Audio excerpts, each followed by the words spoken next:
Good morning, everyone, and welcome to another one of our breakfast seminars, an hour with talking about human rights and human rights defenders, because this is what we do. Today we brought our partners from Serbia, from Peščanik.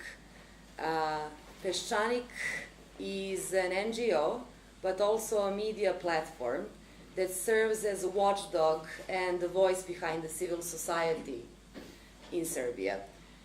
Today here with us are Svetlana Vukovic and Svetlana Lukic, the authors of Peščanik, who are known among wider public in Serbia under one name, the Incorruptible.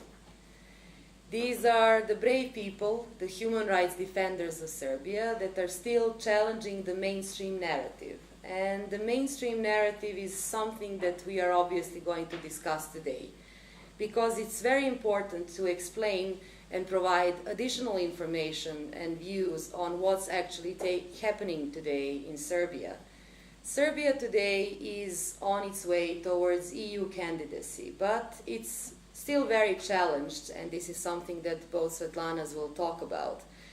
What we lack in Serbia is the consistency in reforms. We are still very much overburdened with the past, and we are still not ready to admit that we lost the wars, the 90s. We significantly lack independent institutions which would hold the ones who are in power accountable to, but also inform public debate on the important issues that Serbia is going and the reform processes Serbia is going through today. We are also lacking a constructive opposition. Constructive opposition in each country would help a lot with some of these issues. And unfortunately, we are significantly lacking independent media.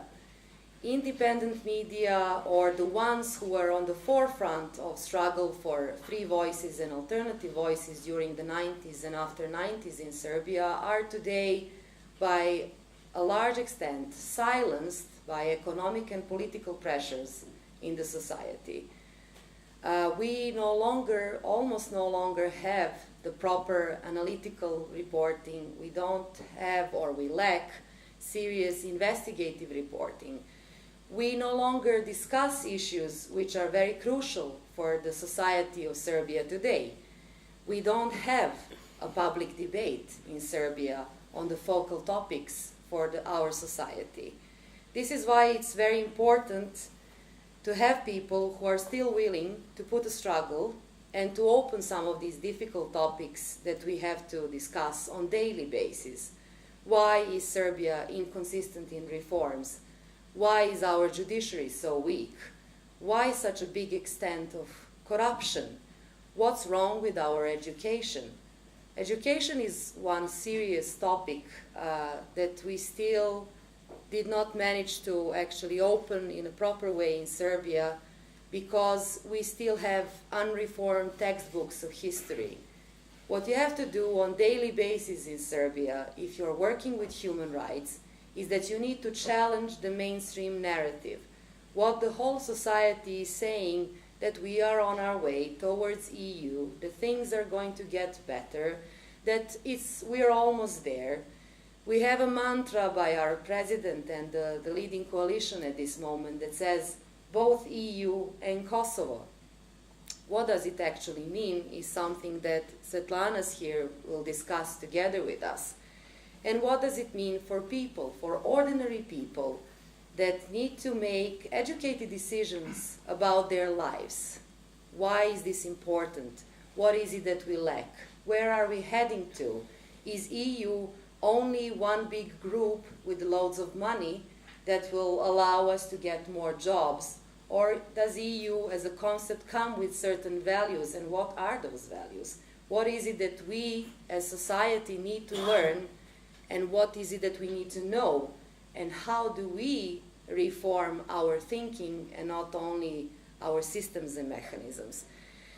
Peščanik here today offers a very wide platform for different voices, people that you can no longer hear in public life. Those are experts and human rights activists, historians, and sometimes artists who find these topics important and are willing to discuss them on a daily basis.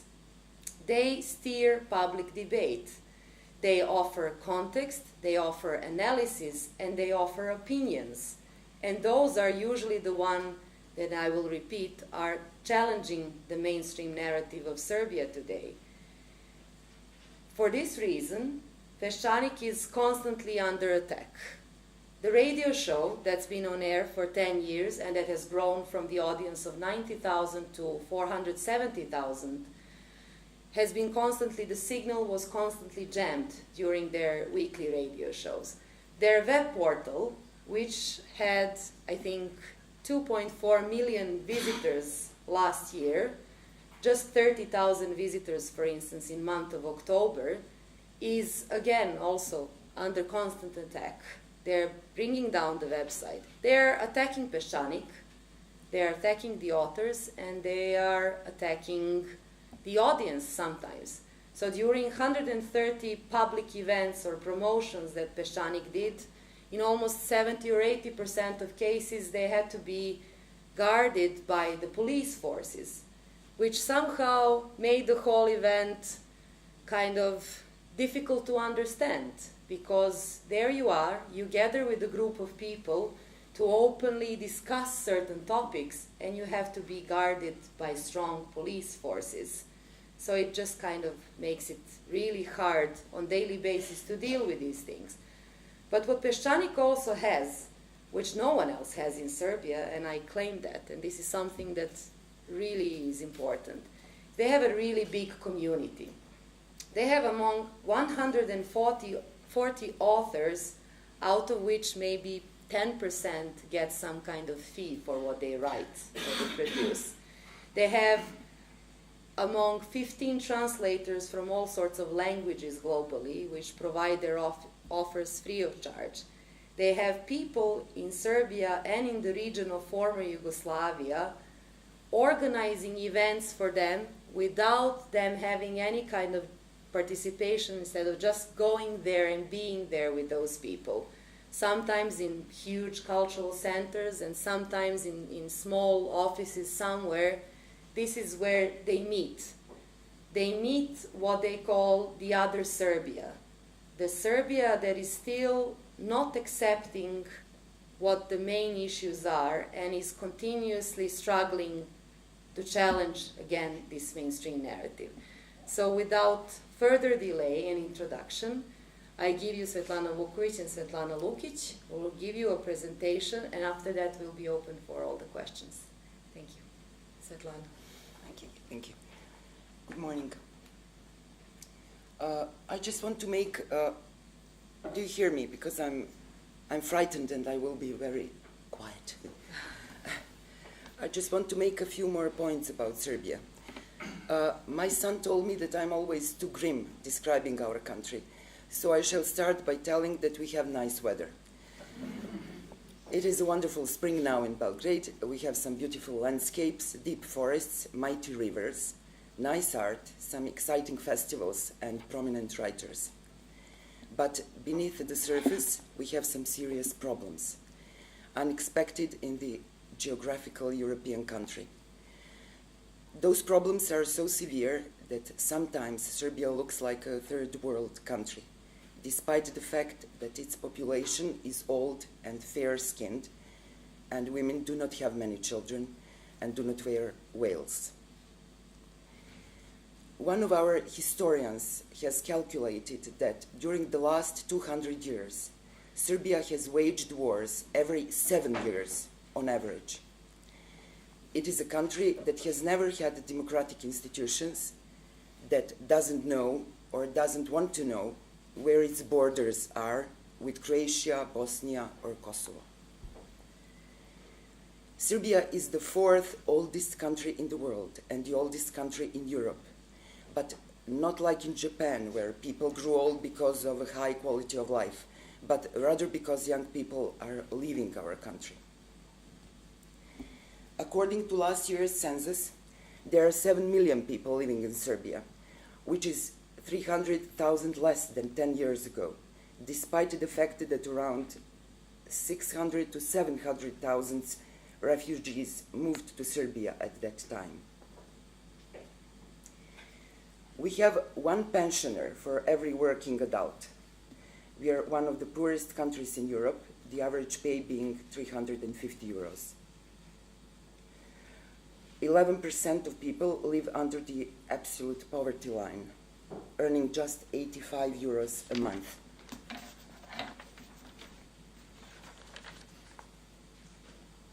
One in 4 people in Serbia are effectively illiterate.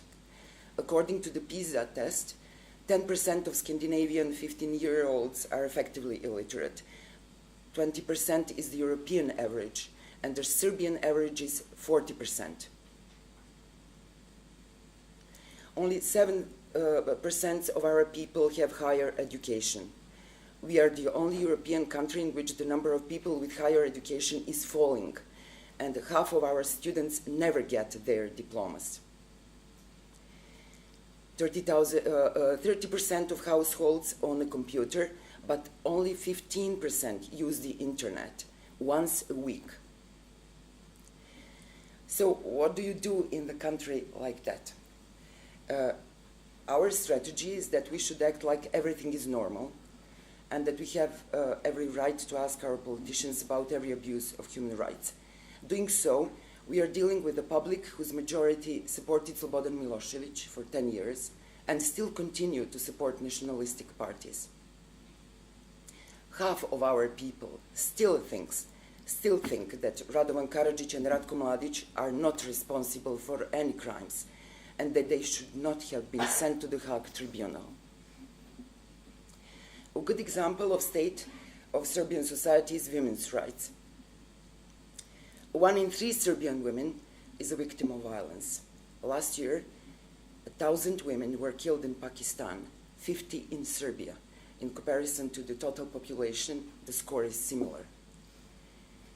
More than 10 years after the wars, we see a rise in violence towards women and children. 70% of Serbian children face violence in the family. Serbian laws forbid violence towards children at school, but not at home. Our men were high on combat adrenaline for 10 years, and then they lost their jobs during the transition. Since the beginning of the 2008 world crisis, 500,000 people have lost their jobs in Serbia. We have a dysfunctional, patriarchal society dominated by frustrated and uneducated men. The Serbian Orthodox Church does not help. After 50 years of hibernation during communism, they have started where they left off, in the crooked traditional values of the 19th century. Here is a fun example. Svetlana and I were coming back from Gračanica, a monastery on Kosovo, and the bishop refused to give us his blessing to ride to Belgrade in his empty car, only with his driver, because women are unclean. Because of pressure from the EU, every 3rd candidate on the May parliamentary elections in Serbia will be a woman. But the problem is that in Serbian politics, women act like men. I've never heard any of them talking about women's rights. That's not their subject. The media are also highly insensitive. When an enraged sportist recently beat his girlfriend, a famous singer, to death, subsequently killing himself, the media turned this horrible story into a Serbian Romeo and Juliet tragedy, as if she volunteers to die. As a result, most human rights defenders in Serbia are women. They suffer enormous animosity from public and as a rule die before their time. When they aren't married, they are called lesbians. It's a terrible insult in Serbia. For the last couple of years, we are trying in vain to organize the Gay Pride Parade. The last one was cancelled at the last moment because the police decided the security risk was too great. And it is. Any LGBT gathering causes ridiculous amounts of violence in Belgrade streets. Stopping the Gay Pride Parade is the last line of defense for that part of Serbia that still won't admit defeat in the wars of the 90s. That's why the parade is a first-class political issue in Serbia. Another problem, and Natalia told some things about it, is the huge police presence at these kinds of events. They do nothing to prevent violence before the event, but rather show up in great number at the event itself and intimidate those that they are supposed to secure. We have held over 100 public promotions of Peščanik, and we finally gave up because of the intimidating presence of the police at our promotions. I want to say a few words on the relationship of the Serbian public to Russia. The secret of the great Serbian love to Russia is its animosity to the West. This anti-Western sentiment is the root of our love to Vladimir Vladimirovich Putin. Here we see a certain schizophrenia. While most people in Serbia will answer affirmatively to the question, should Serbia join the EU, those same people will cite European countries as Serbia's greatest enemies, the ones that bombarded us, they would say. I won't even mention United States, where for Serbs only dragons live. People also believe that the Russians help Serbia more than anyone else, and they don't believe that the EU spent billions of euros on us. On our website, we follow the Russian opposition, which is similar to ours from the time of our struggle against Milosevic. We also published a book by Anna Politkovska, Putin's Russia, etc. We often joke that Serbia is a beginner's guide for Russia, or a Russia for dummies. Both Serbia and Russia have entered a similar form of wild transition, which they named democracy. And naturally, their people hate that kind of democracy. The main problem in Serbia itself, as we see it, is the lack of intellectual elite. For as long as it has existed, this elite has been tied to the state. Serbia's middle class has always been made of state clerks. The Serbian church has always been pro-state church. As a result, you always have the society divided into masters and servants. There is nothing in between. On today's political scene, there exists another problem: big lies.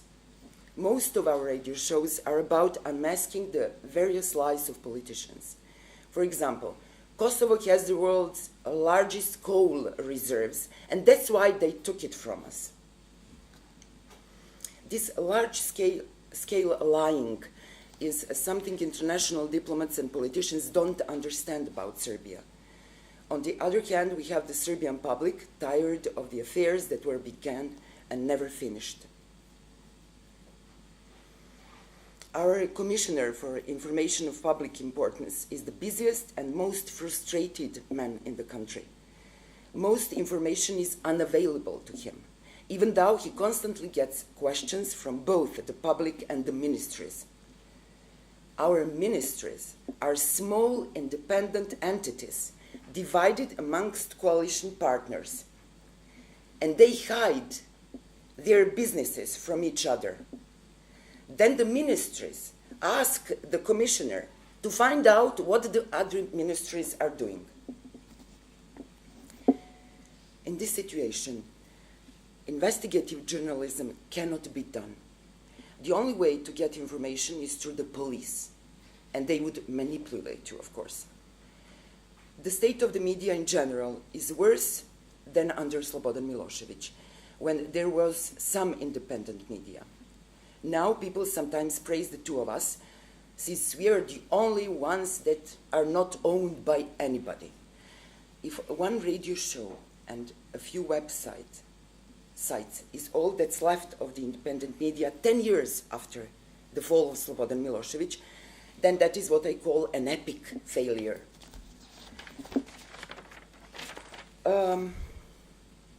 So, we don't have proper institutions. We do not have an independent justice system. And all conflicts in society are settled through direct, violent confrontations with anyone who disagrees with you. A political opponent is an enemy you are allowed to kill. For example, we published a lot of articles on our website about Occupy Wall Street protests. But who knows how that is really understood in Serbia? Every time we step out into the streets to protest for anything, we risk bloodshed. It's a small region. 3 hours from Belgrade are our Serbian brothers in Republika Srpska, for instance, ready to come and beat up all traitors in Belgrade. People visiting Belgrade from abroad do not see this. They drink cappuccinos, okay, streets are dirty, but the women are pretty and the people are kind. I'm finishing now. The very essence of the lies I was talking about is Kosovo, the very essence of our society. It is a 200-year-old so-called golden branch of Serbian politics. The stubbornness with which people don't accept Kosovo's independence is actually the unwillingness to accept the defeats from the wars of the 90s. And worst of all, Kosovo has become the heart of Serbia in democratic, so-called democratic Serbia. Ratko Mladic has become a hero in democratic Serbia after the wars. Russia has become our mother in democratic Serbia. Natalia told me that it is very important to emphasize our own work, but it's very hard to talk about it. We do not have real perspective. We just work all the time. So, like a few hundred men and women in Serbian civil society, we just work ourselves to death, as we say it. We fight for gay rights and Roma rights, against war criminals and the criminalization of our society in general. We cannot win, but we do not want to lose. So we'll do it till the end. I don't know. And now Natalia will show you some of our Slides. yes. Okay. We have a real toy. It is only a picture of it, and we forget to brought it to you to play with it. It's put Serbia in European Union, and you would have to do it like this, and you will be punished with pain because it's wooden and it's hard if you don't do it properly.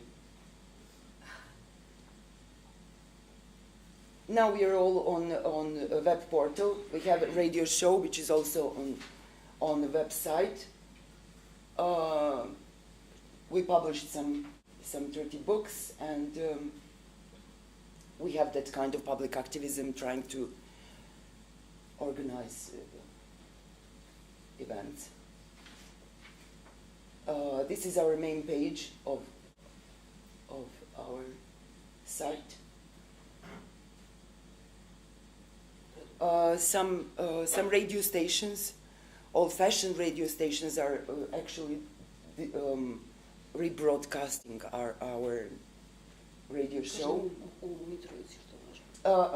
This one is very important in Kosovska Mitrovica, so we have one in Kosovo. These are our books.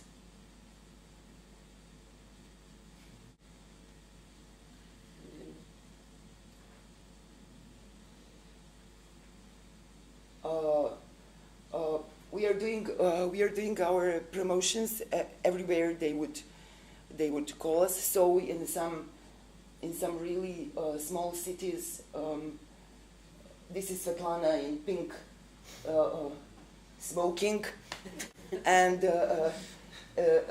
waiting for some. It's in a cafe, and 20 people would do it almost illegally. But here is in Belgrade when we are in theater with with thousands of our supporters, and everything is so, grand. And this is our other audience. In fact, it is in one small town in Serbia, Aranđelovac. We never managed to have our promotion there because they have some crazy right-wing clerical organization which hate us. So they would always come and try to beat us or something. Yes. I think that's it. That's it. For the time being. So, we will now open the floor to all the questions from the audience, if you have any, and I'm guessing that you do. We will offer some translation because Svetlana Lukic is speaking, she's very fluent in French. It's wonderful to listen to her, but her English is so and so we will help in. Does anyone already? Yes. Yes, I will first, before I give the microphone, just say thank you very much for this great and very negative presentation. I hope we can have a positive discussion anyway about what can be done. And I can also say that I'm really happy to have you here, and we are proud to have you as a partner for so many years. We think you're doing a great job, so let's see what the audience is doing. And say.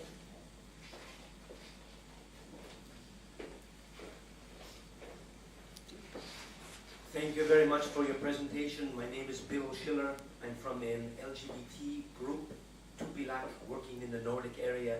I'm very pleased that you pointed out, instead of ignoring it, that it's a very political question to ban or attack the pride.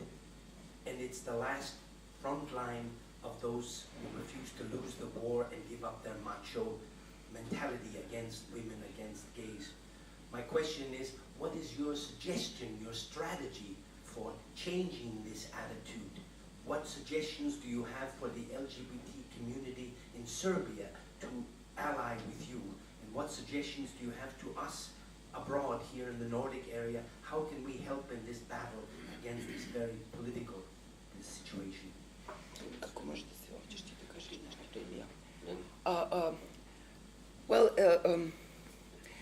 We have some problems. We are with LGBT organizations in Serbia. Most of them are pretty shy. I can understand it, but it won't do the job. So they tend to be active only, a month before Gay Pride Parade. So we are trying to organize some activism during, the whole year long. So we could do some things. Most of Serbs don't even know what gay people are. Most of them, I think it's some kind of disease or something. It's something you can catch on and have a flu of it. So it's very it's easy and it's difficult in Serbia because in every aspect of life, not only in LGBT rights, you have basic questions. Is it allowed to kill someone? No. Imagine it can't be done. It's forbidden. So we are dealing with basic questions, and with gay population, it's also the same. We just need some activism, which is basic. Here is gay person. He have two arms, 2 legs. His job. Imagine he's not aggressive. She is not aggressive. So I think we lack that kind of everyday activism about the issue. But we have to consider all those frightened people in Serbia, because really, if you're gay openly, they would attack you, maybe kill you, and I don't know what to do about it. But we are dealing with it. our main goal is, and I told Goran, who is also very involved in the organization of Gay Pride every year. Sometimes we manage to do something, sometimes we can't do anything. I don't know, I dream about the day when it will be possible. Because then Belgrade would be, a better place to live. And we just have to explain people what is their benefit of that. Okay, tell. Date li pomoći? Mi imamo problem što mnogi druge manjine, etničke manjine koje postoje u Srbiji, one ne shvataju da, odnosno one nisu senzibilisane na ljudska prava gej populacije. Manjine koje su protiv manjina, manjine koje ne razumeju princip taj. Da, tako. Mislim, naši slušalci u Sandžaku koji su zahvalni što smo mi branili njihova ljudska prava, koji prvi su protiv gej parade. Yes, that's interesting, yes. The main issue here is also with among different minority groups, you don't have the basic solidarity. There is a lack of understanding on why, for instance, an ethnic minority should defend by all means the rights of other minority groups. So this is a crucial topic and to discuss in Serbia among different communities. So if you have in Sanjak Muslims, they would be glad if you defend them, but they would hate gay people. They wouldn't have. So it's very hard to explain them that they have mutual aims. Thank you very much for reading this presentation. I'm Ingrid from Silk, and I would like to ask about in Serbia there's political pluralism, where there are many different political powers. Is there any that is representing your attitudes that you are working on? For example, LDP? LDP is pretty good, yes. Yes, they're pretty good, and we really help them. Many of our authors and people who would do our show, they are their members, but then we split because this is how people in Serbia understand politics when they are politicians. Now you have to do what we say. No, I'm media, I'm working for the public, I don't want to listen to you, I just want to see if you're serving the public. And so we have some quarrels about it. And we are disappointed that LDP, which was our hope, I must say, maybe last hope for that society, is doing the same job as all other political parties. So momentarily we are pretty disappointed about it. Mats Johansson, member of Swedish Parliament, also delegate to the Council of Europe Parliamentary Assembly, and as such standing rapporteur on media freedom. My question is, what is your experience from dealing with the institutions that stem out of Council of Europe? Are you working with the Human Rights Commissioner? Are you do you have any contacts with the Venice Commission that looks into the laws of your country? What about do you contact member of this parliamentary assembly, people like me? What does your politicians, the Serbian delegation to the Council of Europe, how do they explain to you? How do they respect the European Convention of Human Rights and such questions? Between us, civil society, and politicians, and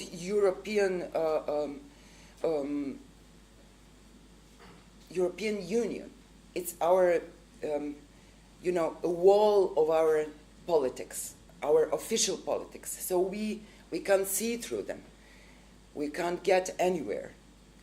So we are pretty alone, and we don't, and we have that problem that officially European Union see and recognize our society as democratical, after war, transitional society, things are pretty good. They are dealing with new laws, everything is, you know, they see some progress in that, and so we can mi bi ispali kao da smo, znaš, mislim, kako da objasnim, da mi uopšte ne možemo da dođemo dotle. Do evropskih institucija? Da. Pa zato što evropske institucije isključivo sarađuju sa političkim strankama, prodemokratskim, i pokušavaju da im daju šansu sve vreme, da bi im oni isporučili, između ostalog, Ratka Mladićeva i u Hag. Mislim, to su bile velike teme i mi smo tu potpuno marginalizovani i ponašali su se prema nama često kao destabilizirajućim faktorom, da mi destabilizujemo demokratske snage u Srbiji. Actually, the point here is that European Union and European institutions and representatives are cooperating with representatives of political parties in Serbia.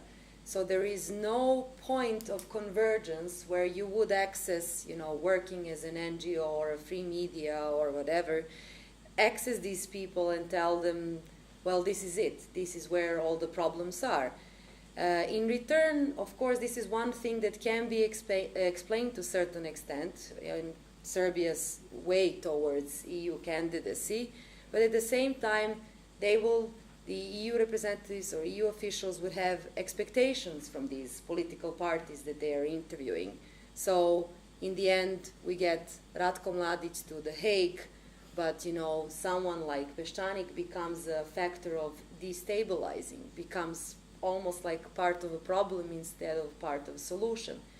But I will just use this opportunity to say that we as civil rights defenders have dealt with this issue to a large extent, and we are now in the final stage of producing a report based on indicators for media in a democracy, Council of Europe's indicators for media in democracy, together with 5 of our partner organizations that we will also use the opportunity to present to all the interested parties.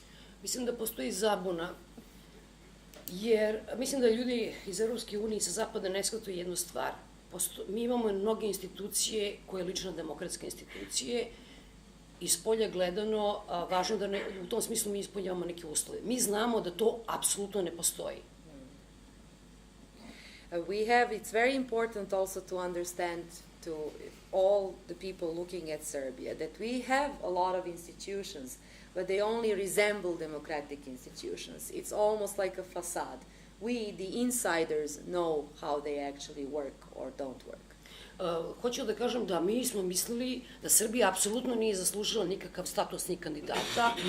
Dakle, u tom smislu smo i kritičniji. Tako, nikakve, znači, elementarne uslove ne ispunjava za dobijanje statusa kandidata i to je politička odluka Evropske unije koja hoće da podrži. Ali mi jako dobro znamo da ništa od toga prosto ne funkcioniše. We are standing on the claim that Serbia did not fulfill the basic criteria to get the EU candidacy. And because we know and we are very critical of all these things that we have described here, that's why we see this as a political decision rather than an indicator that shows the society is progressing in the right direction.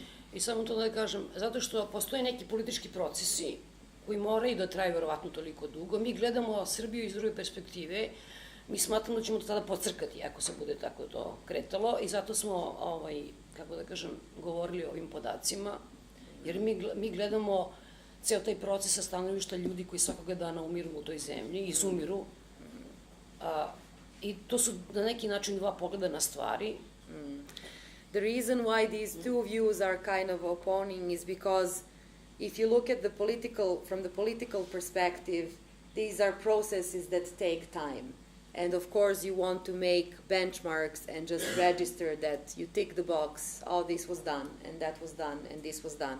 But for us, living in Serbia and leaving Serbia, this is something that takes awfully long time. And we are afraid that, you know, people who are thinking the same way like this and who are expecting these major changes to take place will, well, you know, it will soon be an end of their lives before there is some, if it continues in a pace like this. We really want the faster pace of the reforms and the changes. Yes. Thank you very much. My name is Ulrik Nilsson, and I'm a colleague of Mats in the Swedish Parliament. When you are searching for change somehow, it is important that you, shall we say, change the mindset, not only amongst the politicians or amongst the leadership, but also amongst the people. And therefore I was a bit interested when you talked about the relation between Serbia and Russia. Is this, shall we say, pro-Russian mindset based on the fact that my enemy's enemy is my friend? Or is it based on some sort of shared Slavic brotherhood from historic sides? Or is it based on some financial or economical support? So I would rather like you to elaborate a bit about the relation between Serbia and Russia, and that not only government to government, but also the mindset of people, because I think that's actually the key to find a route towards a more open society. And yeah, well, I'm looking forward to hear your elaboration on that subject. Odnos Rusije i Srbije u smislu koliko je to stvarno među ljudima. Kako se taj mindset kod ljudi menja zapravo, to put ka... Kada je Svetlana rekla, ja sam vraćam na ovo što je Svetlana rekla da bi vam objasnila, da bi odgovorila na to pitanje. Kada je Svetlana rekla da je Ratko Mladić postao heroj u demokratskoj Srbiji, da je Kosovo postalo srce Srbije u ovih posljednjih 10 godina, to je proizvedeno u ogromnoj meri. Znači, tu je bilo osnova, ali to je proizvedeno. When Svetlana earlier said that Ratko Mladic, who is now in Hague, became a hero in democratic Serbia, and that there is a sentence that says Kosovo is the heart of Serbia, this is the produce of last 10 years. Znači, to je proizvedeno od političke elite i nacionalističke elite. This is the produce of both political and nationalistic elites in Serbia. Vraćam se ponovno na to, znači, bilo je osnova za to, ali to je napumpano, to je prosto proizvedeno. There were some grounds to this in what Serbia was dealing with and facing in the past, but this just got a new spin. This was the main spinning issue. To se odnosi i na odnos Srba prema Rusima. And of course the same applies to the relations that Serbs have towards Russia and Russians. Postoje naravno istorijske veze između Srbije i Rusije, to uopšte ništa nije sporno, međutim ova stvar je neverovatno brzo proizvedena. There are, of course, historical relations and reasoning why certain things are grounded the way that they are in Serbia. But in the last 10 years, this has been really amped, this issue has been really amped. I tu je ogromnu ulogu odigrala Srpska pravoslavna crkva. And the major role in this whole process was the one that belongs with Serbian Orthodox Church. I svako zna, mislim u Srbiji, da ekonomski da jednostavno mi nemamo nikakve koristi od Rusije, naprotiv, da smo mi postali energetska kolonija.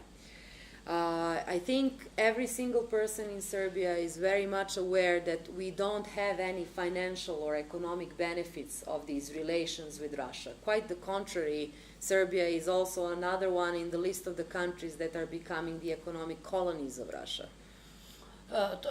Međutim, to ide u veoma lošem pravcu zbog toga što Srbija i srpske političke stranke zapravo imitiraju ruske stranke. Naš gradonačelnik Beograda imitira gradonačelnika Moskve, Luškova, i po pitanju gej parade. Tako da smo mi došli u situaciju da imitiramo ruski sistem. I think what has happened here also is something why the situation is so bad. That, you know, now you have Serbian politicians imitating Russian politicians. So, for instance, the mayor of Belgrade is imitating the mayor of Moscow, you know, banning the Pride parade, for instance. I u ostalom to je, kako da kažem, problem sa malim zemljama kao što je Srbija jeste što se spoljna politička orijentacija odražava direktno na politički sistem unutra.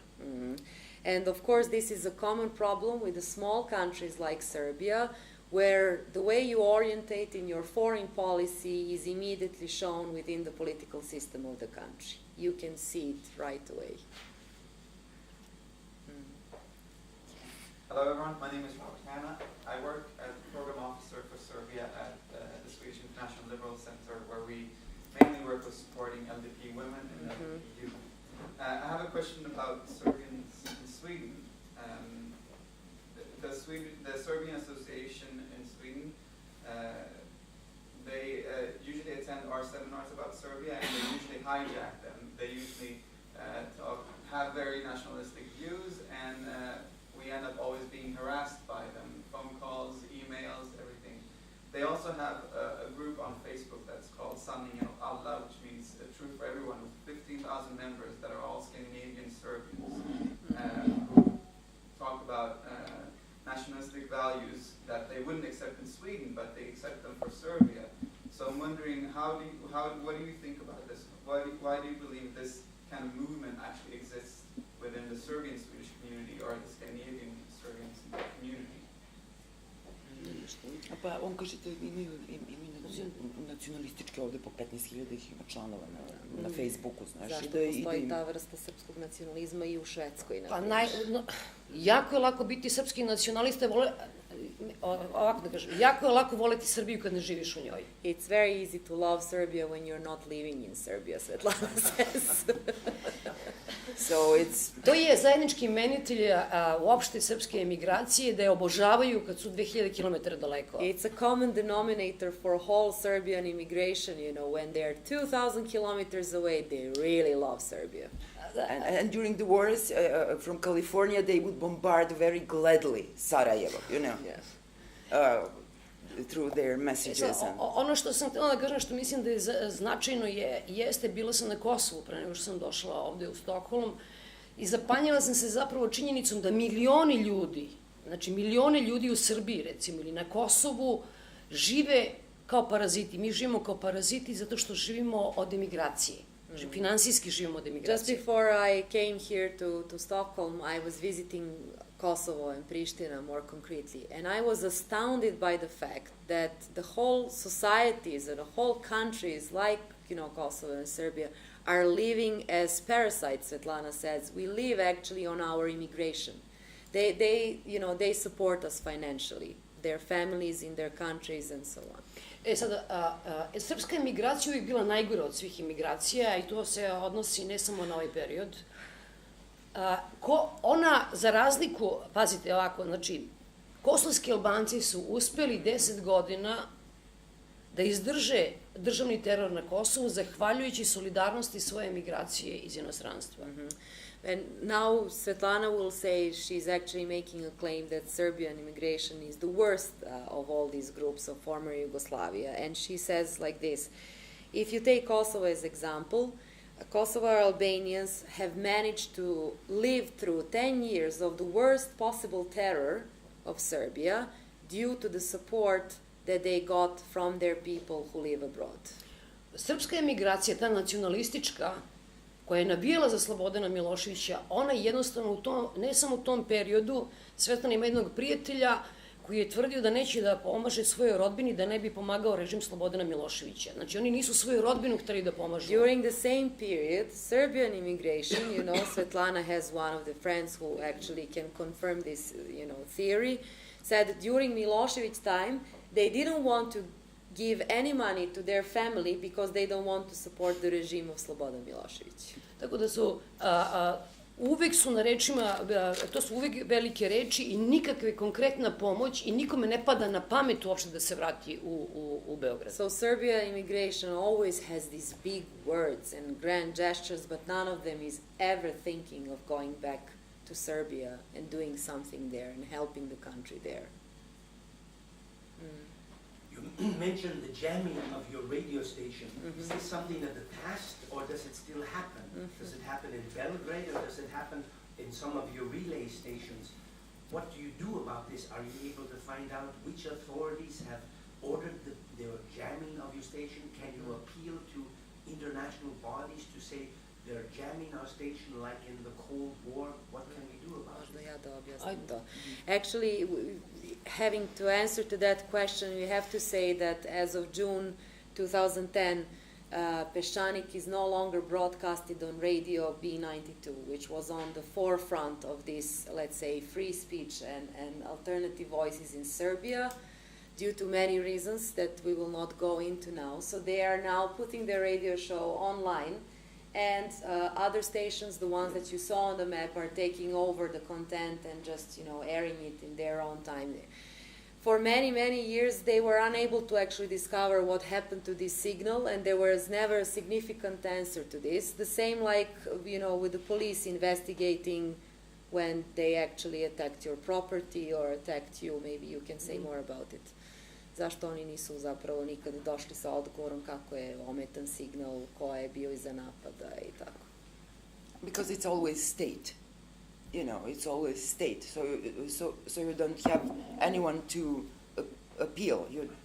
Because you would go to the police and say someone is jamming my station, and they very well know that they are doing it. So so we just gave up. And this was happening for 10 years. Since 2000, Peščanik was on air until 2010. Only on Friday or Saturday, when Peščanik show is on air, you have signal problems. Yes, and people would go on some hills and do things, with those small appliances or something to hear the show, and so it's.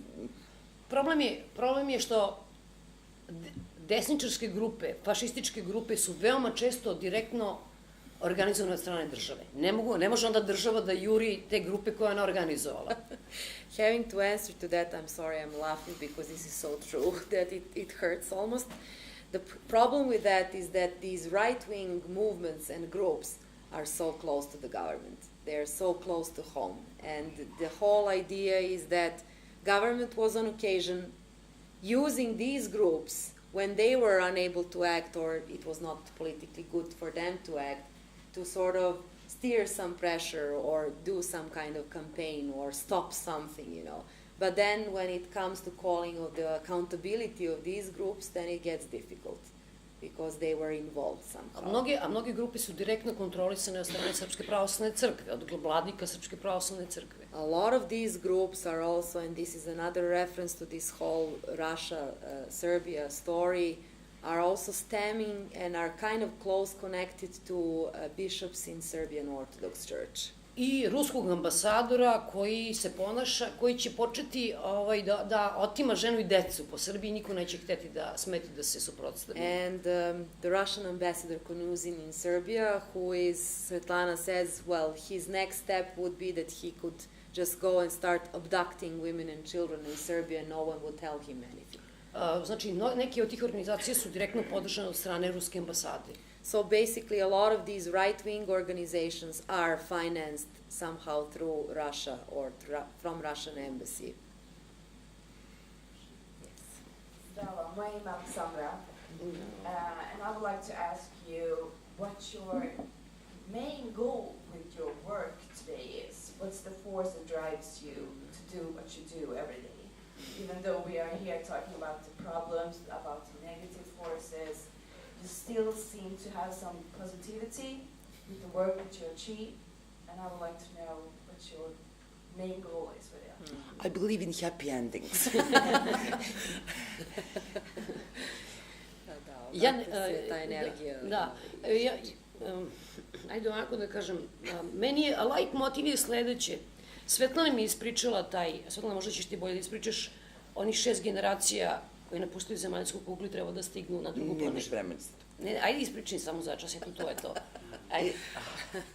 She wants me to tell you a story from Ursula Le Guin, a science fiction story about 6 generations of people who are 1, 2, 3, 4 generations have to travel in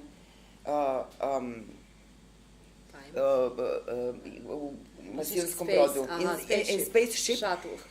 just to, for a sixth generation to reach the planet for exile. So it's very complicated story, Svetlana. I can't tell it right now. We have only 1 minute, but this is our country. It's in a very bad shape, but we love it. It's always that simple, and we love the people. They voted. They voted for Slobodan Milosevic. We were angry with them. I would kill them with my, bare hands during those years. But now they stopped killing anyone. It's a progress for me. So now we are trying to make them human, as fast as possible. And also it's very emotional for us to travel around Serbia and see all those, neglected fields, old people without any health care, who, yes, voted for Milosevic and now are, living in those deserted villages and in very bad shape. But that's it. I suppose the Germans had bigger problems after the Second World War, and they somehow managed to do things. So we have some compassion. And we are trying to, radio is a good media to seduce people in some kind to, Srebrenica happened and you have to admit it. No, I don't want to. Well, I'll tell you that once again. It happened and now we'll have to deal with it. So we are trying not to, that's our strategy, to be gentle, gentle but firm, So we are playing that play with Serbian public, that part which would listen to you, of course. Thank you. And with those positive words, I hope that you feel that we can move on, continue the struggle, because we can never give up. It's also what you're saying. There is no way we can just say, okay, it's bad, so we're giving up. That is not an option. We have to continue the struggle. We have to do it together. We have to combine our forces and make sure that we support the ones that are working for a good cause and that are working for democracy and human rights. That's the only option that we have. And I'm really happy to see so many of you here, a distinguished audience from high positions, important places in the society, asking our guests these questions, and I hope that you will leave from here with the sense that we can all do something for Serbia with joint forces. I urge you also, if you like, you can take the contact to Natalia. You forgot to introduce yourself in the beginning. Natalia Bratuljevich is our program officer and also media expert for the whole Balkan region. So, and the two Svetlanas, you can take their contact information, and to Natalia if you need to follow up on something. My name is Natasha Jevtic-Esbjörnsson, and I'm the head of communications at Civil Rights Defenders. And I should know to introduce myself. So I would like to thank you very much for coming. Svetlana wants to say one more thing. Yes. Jednu rečenicu mislim da je važno da ljudi da znaju. Znači, mi radimo 30 godina. U tih 30 godina mi ovu poziciju možemo da imamo. Možemo da radimo sve što radimo. Zato, zahvaljujući, i to moram da kažem ne zato što sam u ovoj zemlji ovde, znači mi radimo u Srbiji, mi ćemo da poginemo za tu zemlju, ali mi sve vreme živimo zahvaljujući građanima, i to je malo ponižavajuće, građanima Švedske, poreskim obveznicima.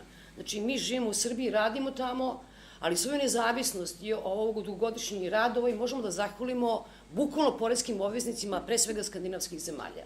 I to je pozicija u kojoj vi jedino možete da radite, jer ako se oslonite na svoju zemlju, mi prosto ne bismo mogli da radimo tu emisiju. Svetlana just wants to add that she feels that she should say that they are doing this job for 30 years now, and they will continue doing it. They live by it, wherever they are, they will continue doing this. But the work they have done in the last 10 years she feels very sort of obligated to say thank you to also Swedish taxpayers and actually taxpayers of Scandinavian countries And who are financially supporting, among other things, and we would say initiatives it, like Peščanik.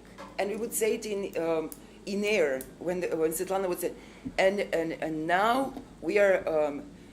You have this radio show because of the people of Norway or people of Sweden, because Serbian people wouldn't give us anything. You know?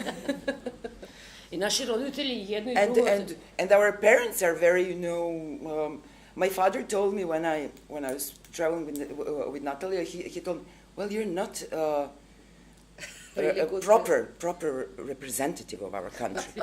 You would go there and say bad things. And I would say, Daddy, well, that's true. Well, don't say it. Don't say it. You know. Thank you very much. Welcome back. Next month we have the Southeast Asian region in focus. We will talk about freedom of expression and human rights in Thailand and the other countries of Southeast Asia. You will get invitations on email. Thank you very much.